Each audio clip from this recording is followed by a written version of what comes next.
and welcome to the Riri Show. I hope everybody is doing well. This week, I want to talk about how there is massive movement in the NFT and Metaverse space right now. Metaverse and NFTs are the words. It's everywhere.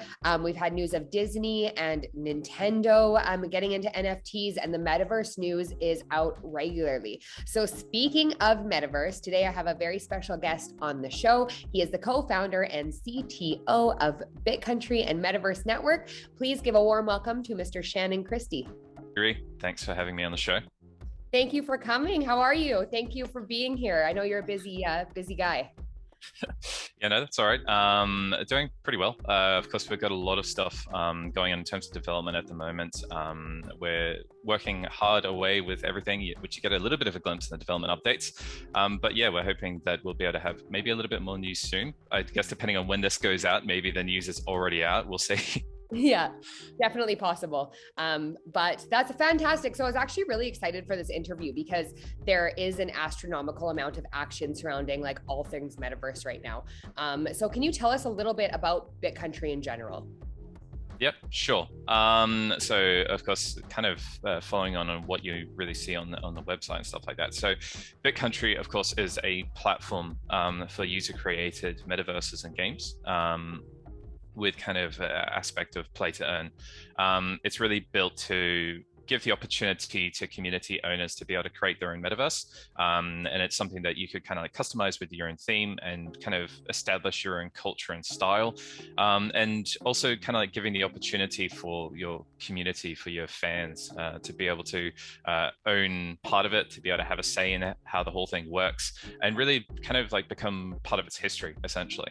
I think that's kind of like a quick rundown on the whole thing. Of course, there's many aspects to what that really means for creating your own metaverse and stuff like that. But I think that gives a little bit of an idea of kind of what is BITCOUNTRY, what are we trying to do and such. Yeah, absolutely. And I mean, we are going to dive into it, so no problem there. But I do like that you said it was community driven, because actually when I was looking into your project and doing some research, it seemed like you guys were extremely community focused, which I really, really liked. So you also have a blockchain called Metaverse Network, which is for metaverse and gaming. Can you tell us a little bit about that? Yeah, sure. So BITCOUNTRY is actually built on top of Metaverse Network. So Metaverse Network provides kind of like the underlying protocols and functionality that enables BITCOUNTRY. And BITCOUNTRY could just be one of many different projects or platforms built on top of Metaverse Network. So with Metaverse Network, it's built on Substrate and it's also EVM compatible. So that means that it allows for DApp developers to be able to deploy or create new functionality and ecosystem projects as well in terms of maybe like new services and new features for other metaverses to take advantage of, or maybe just something that adds a little bit more to the metaverse space. So yeah, the protocol really allows for us to have kind of the interoperability for NFTs and other messages to communicate. So it's kind of what allows for the connected nature of BITCOUNTRY. I love that you guys are so, we talk about being like interoperable in the Dodd ecosystem a lot.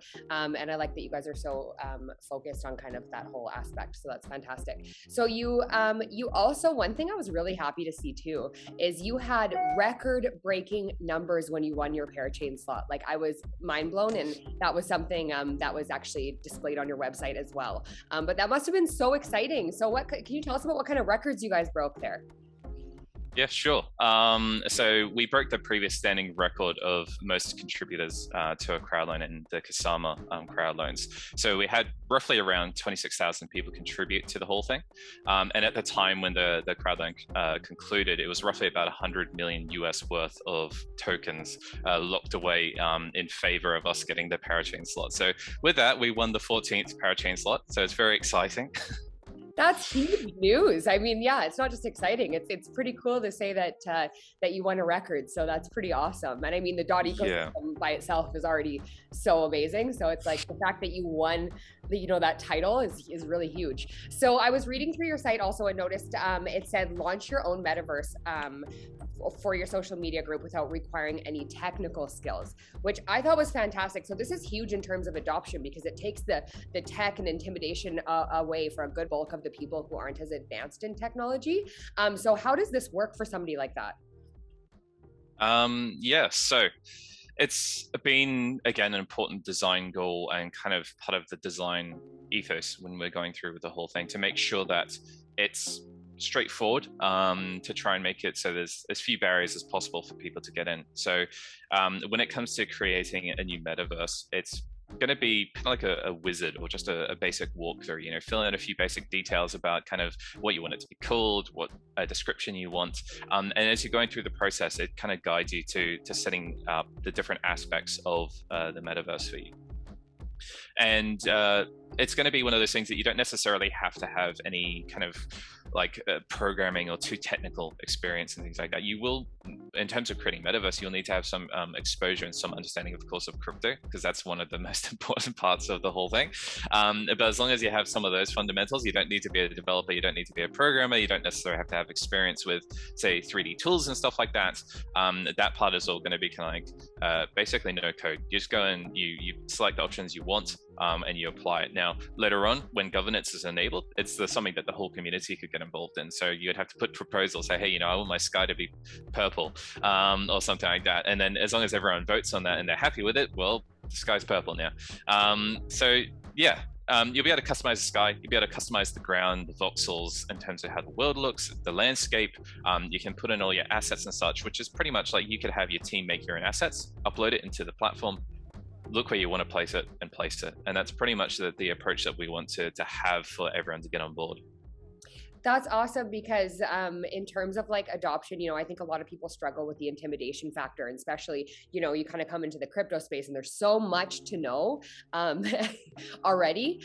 So then you look at the tech side and the metaverse thing, and it just can be this big, overwhelming thing. So you guys have kind of taken that and simplified it, which is really neat. So you've established quite the ecosystem also. Like you do have this big ecosystem, and I would love to hear a bit about this. So could you start by telling us a little bit, just briefly, about Metaverse Foundation? So this involves grants and stuff as well. Yeah, true. Yeah, we have quite a few different partners and people interested or have already expressed interest to get involved in the ecosystem as a whole, whether launching their own metaverse or whatever the case may be. There's actually a few that we haven't publicly disclosed yet, but they're in the works, or maybe they're already said yes. So keep an eye out for some of that news to come. But yeah, with Metaverse Foundation, it's really about, like you said, like the grants and being able to support the ecosystem. So there's quite a lot of people that come to us that have interesting ideas on maybe something that they want to add as a service to the ecosystem, or they have an idea on, for example, it might be like a builder or architect or something, or they're creating new experiences for people to get involved. And we wanted to be able to support that. So that's why we set up the Metaverse Foundation. So it could be giving them support in terms of resources. It could be giving them potentially a land grant so they can create their experience inside their own metaverse or another metaverse and things like that. But yeah, it's really something that we wanted to be able to support the ecosystem in that regard. That's amazing. So then in terms, this is kind of playing off of that question, but this seems to be a well thought out ecosystem and definitely appealing to someone like myself who is new to the ecosystem. And what I really liked is you also have something called the Metaverse Career Academy. Yes. True. Yeah, so with the Metaverse Career Academy, the thing is that we already have quite a long background when it comes to education and such. So with some of the earlier projects done by another one of the founders of the project of BitCountry, Ray Liu, also involved with like Industry Connect and such. So we've already been involved in the education space for 10 years or so. So kind of taking a lot of that experience, we saw again that we wanted to be able to help more people to take advantage of the opportunities that come about because of Metaverse, because of Web3 and things like that. And of course, you see these days the big words and things like play to earn and such, and even learn to earn. So that's something that Metaverse Career Academy is really about. Helping people who maybe aren't so familiar with the opportunities or how they can get into it, to learn a little bit more about, how can you get involved in this new trend, in this new phase, in terms of the internet, in terms of what's coming, and how to really kind of get yourself prepared for that. So it's not necessarily like that you learn the whole picture, but you get kind of like an overview on where can you start, where can you go further, how can you get involved in this whole new paradigm, essentially. Yeah, absolutely. And actually, this is a good opportunity. Kind of leads me into the next question. But I was going to say that I personally loved when I was researching that the Metaverse and BitCountry, the education system is so welcoming. It's very easy to use. It's something where I could log on and look at and feel like I'm really learning or getting something out of it, which is really awesome. So your team kept in mind, keep in mind for someone new like myself for the project and how I would feel. It seems like your culture is also so, you know, family oriented. Like I was listening to the Mr. CEO Ray Liu over here. He's so humble and genuine, and when I heard him speak, it seemed as though he really views your whole team as family. So what is the culture like with BitCountry? Yeah, I think that in terms of the culture, we want to instill it also in kind of the community and the ecosystem as a whole. So like you said, it is more or less like a family. So it's really a case of, as Ray likes to share as well, in terms of how did we get to meet each other as well? You know, how did this team form? And really, it started a few years back when myself and a lot of the other team members as well went through education side with Ray's other business, and then kind of that's how we came together. That's how we met as kind of like a master apprentice relationship, and then kind of develop that further. And Ray gave us the opportunity really to kind of take it to the next level and get involved in more projects. And of course, now here we are with BitCountry and Metaverse Network. Yeah, it really is. it escalated quite quickly, yes. But it's really awesome, the opportunity and the culture of the team. You know, we really enjoy the process of discussing, making sure that everyone is able to have kind of like a say in the project and how it develops. And it's really about developing it out for the long term for everyone, in terms of for the team, in terms of for the community, in terms of the ecosystem as a whole, and seeing where we can help to establish that elsewhere. You know, that we can encourage the community to have the same kind of values. That's something that's really important to us.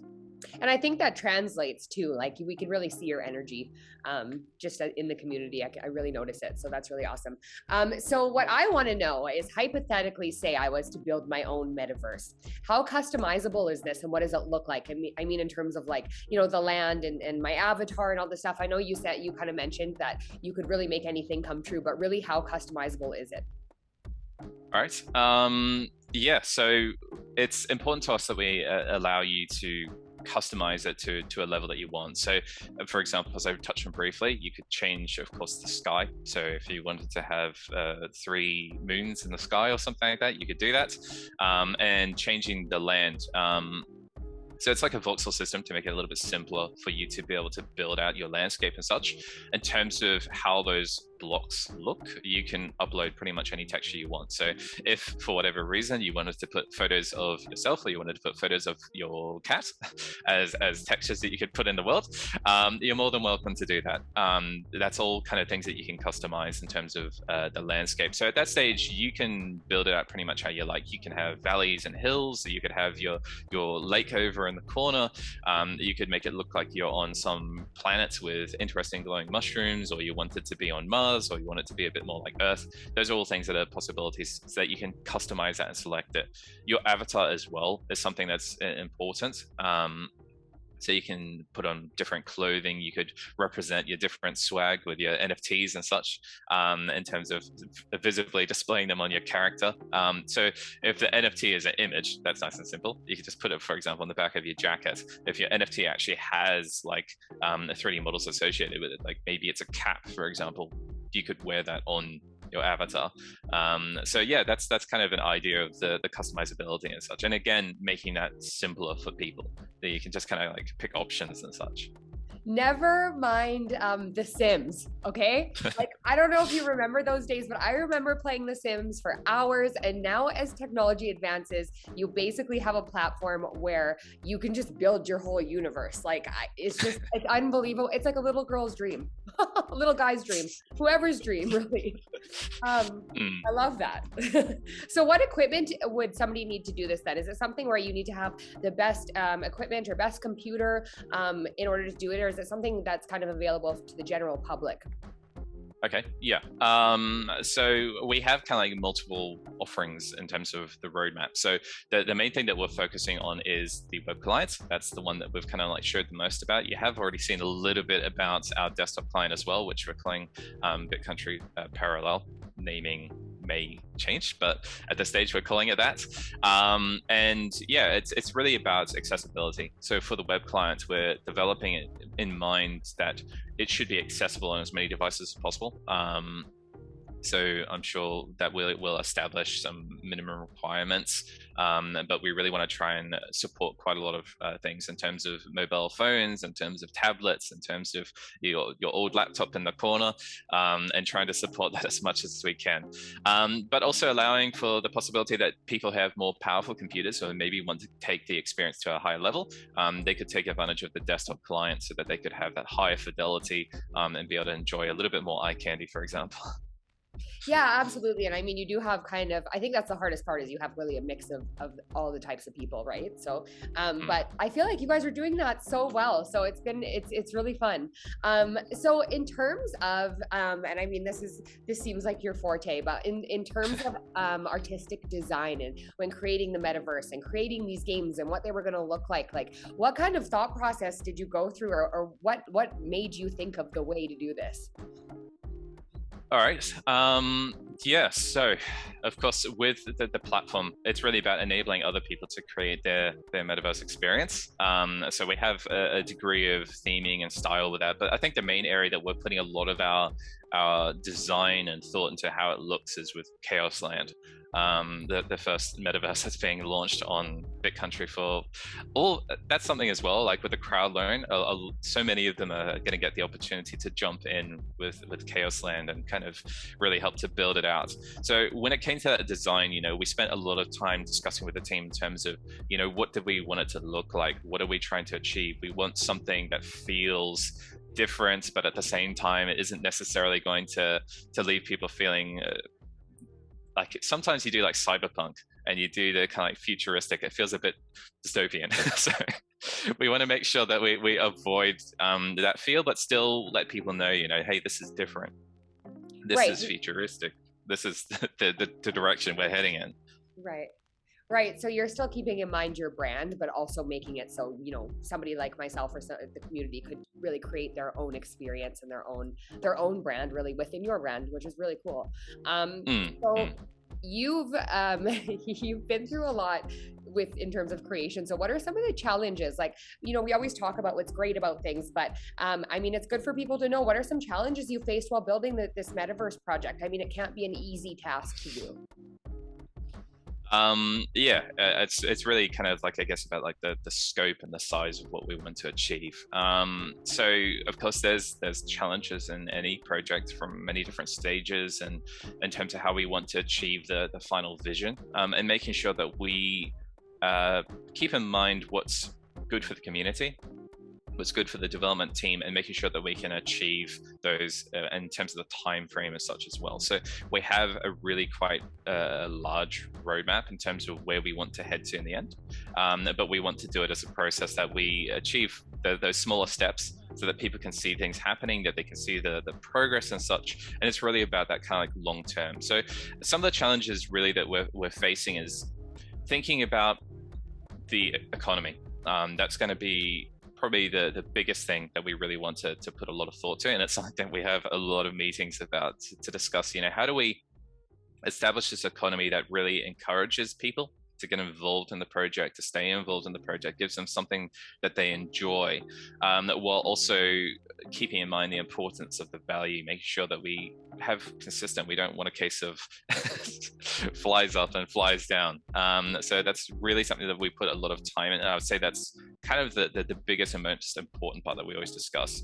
We want to make sure that you've got something to get involved in, that there isn't an easy way to game it, that people can't break it in some strange or unusual way. And that's where I think probably the biggest challenge is more in making sure that the economy makes sense.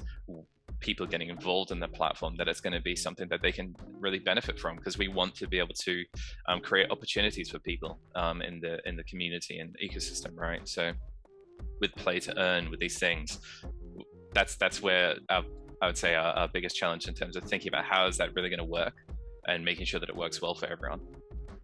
Well, yeah, and I think too, there's like this balance of trust too between, you know, you guys in the community and kind of doing what's right by each other and keeping that trust as you go through it. So I can imagine that would be a difficult thing to deal with. Let's talk a little bit about partnerships. So in terms of partnerships, who have you linked up with and why, if there's anybody you are able to mention? All right, sure. Yeah, so we've already mentioned quite a few of the different partnerships that we've got involved with, which you can kind of like check out the announcement. So I did also mention that there are a few others that we haven't necessarily talked about. One of the key things for us when it comes to a partnership is making sure that it's really like a win-win-win kind of situation, you know, that this is more about, you know, what can we offer to them? What can they offer to us? What does this offer to the community? You know, doing a partnership just for the sake of it is not something that we're into. We want to make sure that when we're bringing people on, you know, what can they offer to us that's going to help the community? Like, for example, even when it came to the investment, when we had Walsh Wealth Ventures get involved, when we had Animoca Brands get involved, DFG and Hypersphere and all these different groups, you know, we were looking at what can they offer more than just plain partnership or investment. You know, they can offer communities, they can offer resources, they can offer more opportunities for our community in the future. They can build a metaverse with us, they can offer services that will be beneficial to our community. So that's really a lot of what it's about when it comes to doing the partnerships. But yeah, I think, of course, we've already mentioned about things on Twitter and stuff like that, about like Ash and Wall Street Bets, and Manta and Fala, and getting involved with Meta Dojo, Subdao, Republic Realm, and so many different people. There's probably too many to mention, so I'm not necessarily mentioning them in any particular order. But yeah, all of them, it's really a great opportunity for us to see how we can contribute to each other's ecosystem as a whole to build up the community. Absolutely. And I think too, like when these, you know, different projects kind of work together and partner up, it just contributes to that whole kind of thing where you all benefit each other and then it gets better, right? Working as a team is often better than competing, which is great. So yeah. So do you have any other favorite projects in the Dodd ecosystem aside from BitCountry? I know BitCountry is your favorite. I won't bust you there. Yeah, there's a lot of awesome projects, of course, in the ecosystem. And I think with kind of like on the topic you mentioned before about like working together, right? Like we see that this ecosystem is like a blue ocean, right? There's room for everyone to get involved. There's going to be lots of metaverse projects, like Remark getting into doing it more. And I recall that Unique was talking about getting into doing more things related to metaverse and such as well. So, you know, there's room for everyone to get involved. It's not necessarily a case of, you know, we have to battle with each other or something like that. So yeah, there's a lot of awesome projects in the ecosystem. I can't necessarily say that there's any particular ones that I'm more a fan of than the other. But yeah, it's just really exciting to see how the whole thing is growing, all the traction that the ecosystem is getting with the .sama community to really build it out with metaverse and NFTs and privacy and identity and everything else. It's just really good to see, and we're happy to see where we can contribute to that. Yeah, absolutely. So I want to talk a little bit about Shannon now, though. So how does somebody get to where you are? Like, what did you do to get to this position ultimately? Can you tell us a bit about your story? All right, sure. Yeah, my journey's been an interesting one, and I would say that it's just really that I'm grateful, of course, to all the people that have contributed to the journey that I've had in my life, in terms of how I started with computers and technology from quite a young age. So really helping out with my father's business in terms of building computers and doing network administration and stuff like that. Then, of course, we were doing websites. So that was kind of my initial exposure to programming languages and such. I always had a really big interest in games, which led to me doing a lot of my study in terms of like game development. How does this all fit together? And I would say that more seriously, I got into like learning game development, doing everything from about 14 or so. So I've been getting involved in more or less the industry for a pretty long time now. But yeah, it was really just like a journey. You know, I can't necessarily say there was any one particular thing that mattered more to getting to this point. It's really just little bits building on top of things. So, you know, starting with learning that, playing around with open source and getting to learn more about the developments. Of course, my family contributed to it, and meeting my wife, and she gave me the support that I needed to get out and just achieve more. And then of course I met with Ray, and really it was just an interesting journey, and it's still surprising to me the path it took to get to this point. But it's really awesome to get to this stage now where I can contribute to a project like BitCountry and Metaverse Network to make this a reality for others, and potentially enable success for even more people. Absolutely. And actually, this is one of my favorite questions to ask in an interview, because it's always so interesting how people end up where they are. And I think a lot of people, like the community, generally asks, like, how can I do something like this, or how can I get there? But I think a lot of it, from what I'm hearing, everybody I've asked this question to just kind of says, you know, they just did something. They got out there, they worked for it, and you know, things just kind of fall into place as you go. And I think being involved is a big part of that. So that's really interesting. That's amazing to hear. I think a lot of the time too, we always think, you know, I got to go get, you know, some sort of degree or some sort of, you know, education in this, and then that will lead me to this, or so on and so forth. But I think it doesn't always have to be that complicated. I think putting yourself in there is just a part of it. I think that's a good point that I can touch on. I actually can't recall how much we've discussed about this in any of the media and things at this stage, but for myself, I was actually homeschooled. I didn't go through any of the schooling systems. I didn't go through university and such. And I think it's really a case of this industry with technology and such is an interesting opportunity to really get involved, you know, pretty much just get started. That's the first and important step, you know, that you work towards what you want to achieve, what you want to have as your goal for the future. So I'm not necessarily saying that it's easy, but it's one of those things that as long as you keep going, as long as that's really your dream, I think that you can make it, you know. So pretty much just take that first step and keep going. Yeah, that's amazing. That's going to be really nice for people to hear as well. So I kind of have, I don't know, I wouldn't consider this controversial because we're all kind of on a similar viewpoint, but there is a lot of controversy I'm finding around NFTs. If you understand them generally, and like, you know, with how far they've progressed, and especially now that, you know, NFTs can do so much more than they used to be able to do, but you still have those people kind of saying, you know, NFTs are worthless, or NFTs don't do anything. What would you have to say to those people? I think that even like with blockchain technology, right? Like, people often aren't sure about something that they don't fully understand. There's still a lot to really grasp about it, to see how the future pans out for some people.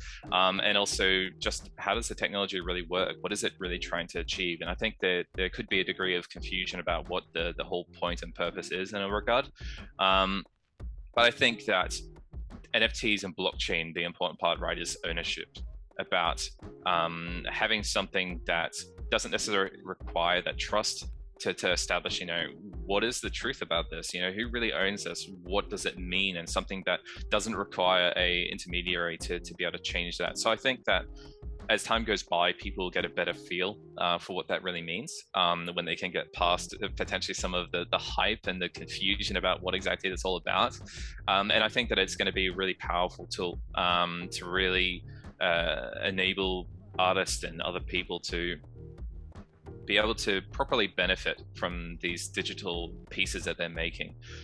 So I think it's really just about time for people to learn more about it. I think that it's going to be a really powerful tool. And of course, that's something that's going to be key to the metaverse as well, is essentially NFTs, your ownership of your metaverse, your ownership of the things that you put inside your metaverse as well. Something I wanted to touch on too is, are you able to tell us a little bit more about the gaming aspect of BitCountry? I know we had talked lots about the metaverse. Yep, sure. Yeah, so of course with my team, we are putting all of our focus into developing out the 3D world and the experiences that you can have inside it. So we think that it's important that there's always the Web3 underlying truth to the different aspects in terms of like the economics and play to earn and stuff like that. So we see that people will be able to create a lot of different experiences. In terms of how they create experiences, that's something that we're putting a lot of thought and a lot of effort into. Like if people want to make a first-person shooter, they want to make their own shooting game and such, can they do it on BitCountry? They'll definitely be able to make some kind of experience like that. And we got to think about how is that going to work if it's going to potentially have some play to earn aspects to it. Is it going to be like the more you score?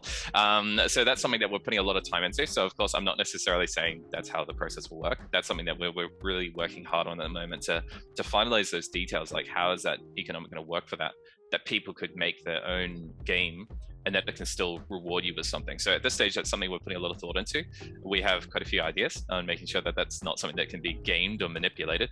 But yeah, people will be able to do all sorts of different experiences in that. So using like the experience framework, as it's called at the moment, which is like an API for third-party developers to be able to create missions and game modes. It could be a little mini game, like you could walk into someone's shop or into their farm. And maybe there could be a mini game that you could walk over and interact with. Maybe you're growing something as like a farming game, or it could be a full-blown mission that would almost take over the whole metaverse. You would reload, jump into it, and it could be like some treasure hunt game, or it could be something similar where you need to traverse around all the different buildings and everything to be able to collect clues, for example, to potentially solve something. So there's definitely a few different options in terms of the gaming side, but it's always important to link it back to that value for the community. It's kind of a hard topic to talk about because none of these answers are really, you're able to say, oh yeah, it's just this, because it's such a wide array of different possibilities. Like you're talking about something where really almost anything is possible in some aspect. So it's kind of tough to touch on those things, but definitely like, and I mean, gaming is huge. And the nice thing about that is that gaming appeals to a whole other audience. So, you know, that's a huge thing as well. So in terms of like what's next for you guys? Where are you going from here? All right. There's quite a few things that are next on the roadmap. Of course, one of the biggest and important ones that is coming up, should be next, will be the whole TG process, and getting people so that they can have access to their near, and be able to get a better idea. So people can already see how much near that they'll get. They can already see how much land they've got in KAOSLAND, and it's really about taking the steps to kind of make it more final so people can actually have it in their wallet. And then we'll be looking at releasing some of the features for people to do activities within near that they have. So more details will come about that in terms of how that's going to work. But yes, there's going to be kind of like a app that you'll be able to deal with, a web app with a place where you can start to take advantage of the near that you have, start dealing with your land. And it's really going to be kind of like a gradual process where we're going to roll out the features for people to get involved, make sure that they're all nicely tested and verified so that people can come on, get into the world, start building it out. But that's all going to be kind of like following like that's like incremental release essentially. Awesome. Okay, so this is kind of an interesting question. What is your view on the metaverse in general? What will this look like in the future? Do you think it could be eventually like a realistic experience where we're almost Matrix-like, or what do you think? All right. Yeah, I think that will be the direction that people head in. I don't see why not. It's really about the technology to enable it, right? Like at this earlier stage, it's really about accessibility. Not everyone has fast internet. Not everyone has a powerful graphics card or something like that to be able to play these experiences. So it's important for us to really make it accessible for as many people to get involved. That can help onboard it, that can help to bring more mainstream awareness to it, that can bring more to the ecosystem. And at the same time, we can still be looking at, you know, what could the future look like? So I think in terms of like the definition of metaverse, in terms of what people view it, I think that when that technology is better, when your VR headset can be a bit smaller, maybe with Neuralink or something like that, where it can just attach into your vision, I think that will be the direction to head in. And at that stage, yes, it would be heading more and more realistic, because why not? The power will be getting better. The experiences could be more vivid than before. And we really want to be able to look at that and have a bit of an idea what that'll look like when the technology starts to get closer to actually achieving that. But for now, we'll achieve it in a way that makes it accessible for people, give them a desktop client so they can get a little bit of a taste of the future while we're waiting for that technology to develop further. Yeah, well, ease us into it, right? It kind of goes that way, but it's really about waiting for the technology to develop. But yeah, it wouldn't make much sense if we went too far and basically no one could run it. Or be scared of it, right? It's kind of funny because, you know, you have these people too that are like, we could be in a simulation, and then we're also creating a simulation and creating a metaverse. Like maybe we're in a metaverse and a metaverse and a metaverse. You could just go on forever. Yeah. It's possible. Who knows? Maybe we're already in the metaverse, like 3 levels deep or something. Yeah, maybe this is play to earn, where you go to your job in the metaverse, earn some money, you're good. Possibly. Yeah. So I think it's still going to be, like you said, like dispelling some of the fears for people as well. But I think when people have more time to see it, some of the more mainstream people that maybe aren't so familiar with everything, I think that it's going to become clearer and clearer, you know, what is the direction? What is this really going to look like in the future? And right now we're really just kind of like pioneering, getting out there and just developing it, see what that vision could look like in the future.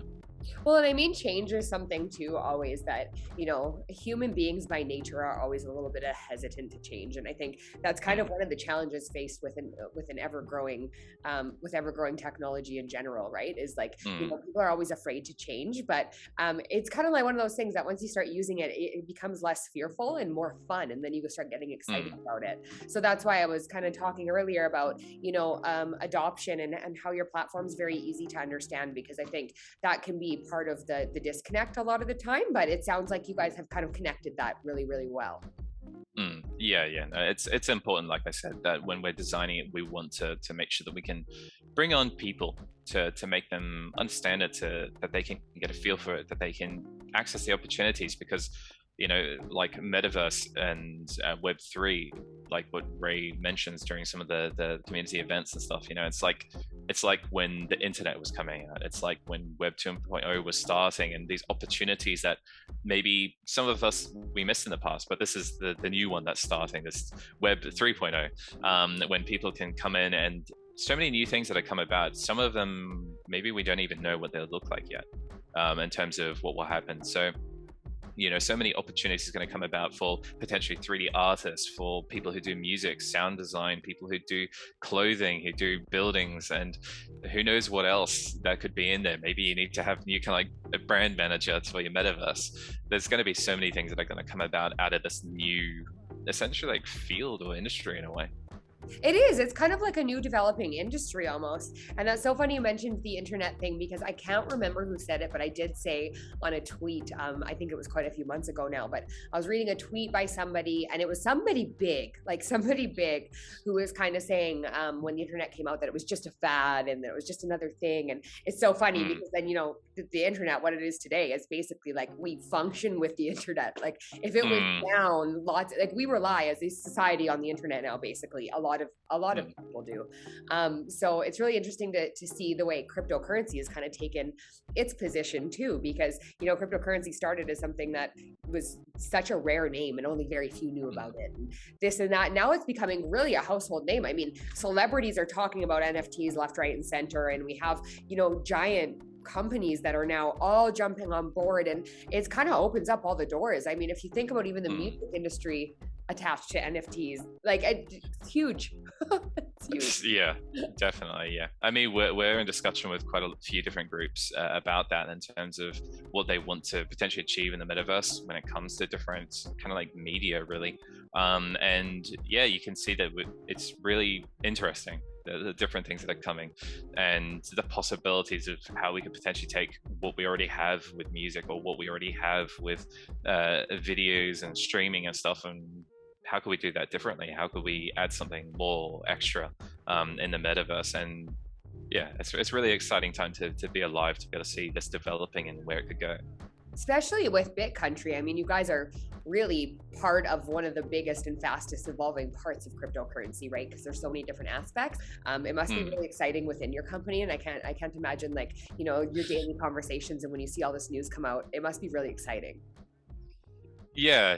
It's funny in a way because we, of course, have been like BitCountry was registered back in 2018 by Ray, and a lot of the proof of concept and the initial ideas really kind of started around that same kind of time as well. So at that stage, we weren't necessarily calling it Metaverse, but essentially that's what it was. And then of course we had like Facebook renamed to Meta, and we had a lot of different things happen. You're like, oh, okay, so that one that's helping to bring awareness to it for mainstream people more so than what we were doing with our reach and such. But also kind of interesting to see that, okay, this thing that we've been working on for the last few years in terms of the idea and the concept is becoming more and more realized, that more and more people are seeing the value of it, that they're getting into it. And I think that's the part that's really kind of interesting to us, that this process is like, okay, so people are calling it Metaverse, this experience that we're developing and so on. So yeah, it's really cool to see that progress and the interest that we have from the community, that they want to better create these experiences, to create their own metaverse and such as well. Well, it's fun that you guys can consider yourselves OGs too. That's pretty cool. Yeah. I mean, the idea of Metaverse, of course, goes back quite a while back, but still, in terms of like developing it before it was like mainstream, it is like that. And what it is now too, because it's definitely evolved in quite a different way. So is there any, one question I wanted to ask, because the community loves to hear this. Do you have any job opportunities you want to tell the community about? Or what does it take to get a job with you guys? Okay, all right. Yeah, so of course we're growing quite aggressively at the moment. So we have quite a few opportunities, and we're really interested to grab quite a few different people. So we're interested to get more people that can help out with kind of design and creative works and such. We're still building out our 3D team and such further, and we're also expanding in terms of like the game development. So we want to see about picking up more developers who are familiar with technologies like Unreal Engine and stuff like that as well, so that we can push the development on the desktop client further and faster. So we have quite a few opportunities. Definitely, if you check out a lot of our kind of like media in terms of Twitter and in terms of even checking out like LinkedIn and such, you'll be able to find some of those job opportunities and listings. Really, it's about people that are passionate about getting involved and making a difference.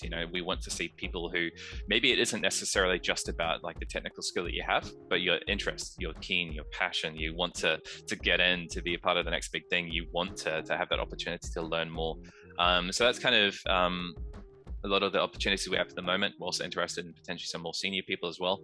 But yeah, I'd say probably the best place is to check out like the LinkedIn and see some of the job opportunities that we have listed around the place. Awesome. That's fantastic. I've really enjoyed talking to you today. Is there anything else you want to say or touch on about your project? I think we more or less covered a lot of things. I think, of course, it's going to be really a big thing with KAOSLAND. That's where a lot of our time is going with the development at the moment. So tell us about that a little bit. I'd love to hear about KAOSLAND. Yeah.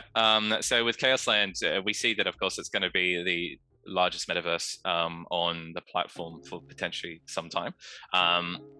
It's where we're going to put a lot of our efforts. So at this stage, we're doing a lot of design and thought and such into what is the layout like, what is the theme, the meaning behind KAOSLAND, what does it mean to be a KAOSLANDer, someone who's in KAOSLAND, and thinking again about like the benefits for everyone. So that's always like one of the first things that we like to talk about whenever we're doing something is how does this going to reward the people that believe in us, the people who contribute to the crowd loan, and make it so that it makes sense. We don't necessarily want to skew all of the rewards to one group of people or skew it all to another group, but we want to have this process where it feels like it makes sense, that it's more like, if you contribute quite a bit, you do get your reward that makes sense for that. And if you're still like a smaller contributor, that you still get something that you can be happy with, that you can really achieve a lot with. So yeah, KAOSLAND, we're building it out as kind of at the stage, the direction is really more kind of like a sci-fi cyberpunk kind of style, fitting in with kind of this keywords and things that we want to achieve for KAOSLAND as kind of like a visionary and futuristic, but all while fitting in with the branding and the style that we already have with BitCountry and Metaverse Network. So Yeah, it's going to be big. It's going to have a lot of people involved. We're looking at about 26,000 different people who will be getting involved in the metaverse. So it's where a lot of thought is going at the moment. So my team is doing a lot of work in terms of like blocking out what is the city center going to look like, what is the metaverse going to look like, what kind of districts and suburbs are we going to have, and also thinking about like what is the economic going to look like as well for people getting involved. So there's a lot. I've shared a little bit on Twitter already about that, some basic design in terms of the layout, but we'll, as always, we'll share more when we have some more finalized details on that.